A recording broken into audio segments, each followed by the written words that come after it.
بسم الله الرحمن الرحیم. ملګرو، نن راځو د دې په باره کې یوه ویډیو جوړوو چې څنګه کولی شو د خپل موبایل انټرنیټ څخه د بل چا په موبایل کې استفاده وکړو. یعنې څنګه کولی شو چې خپل موبایل انټرنیټ د بل چا په موبایل کې استعمال کړو یا د بل چا د موبایل سره څنګه کو شیر کړو. نو راځو ویډیو ته چې څنګه کولی شو دغه انټرنیټ شیر کړو.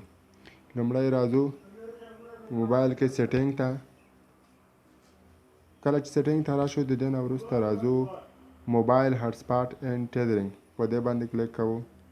کله چې موبایل هټسپاټ ته راغلو راځو موبایل هټسپاټ آن کوو.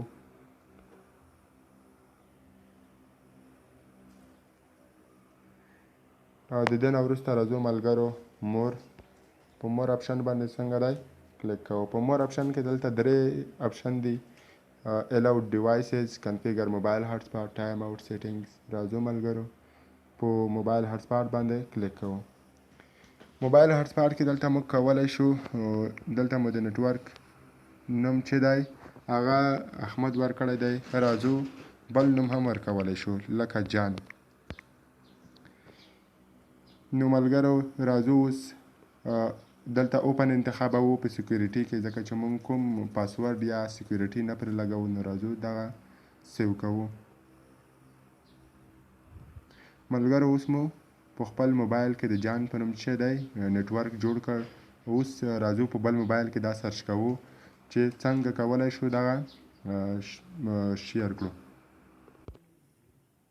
ملګرو اوس راځو د بل موبایل ته. د بل موبایل کې وای فای آن کوو، یعنې وای فای. دا څنګه کوو آن کوو.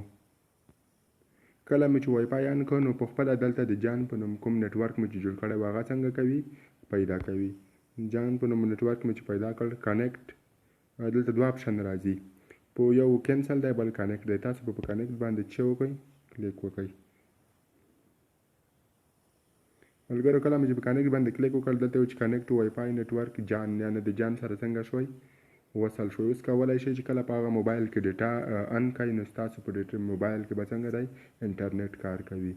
ملګرو دا وه ویډیو چې څرنګه کولی شو د خپل موبایل انټرنیټ څخه د بل چا په موبایل کې استفاده وکړو. ملګرو که غواړئ چې نوره په ښایسته ښایسته ویډیو درته نشر کړو نو زموږ چینل څنګه کوئ سبسکرایب کړئ.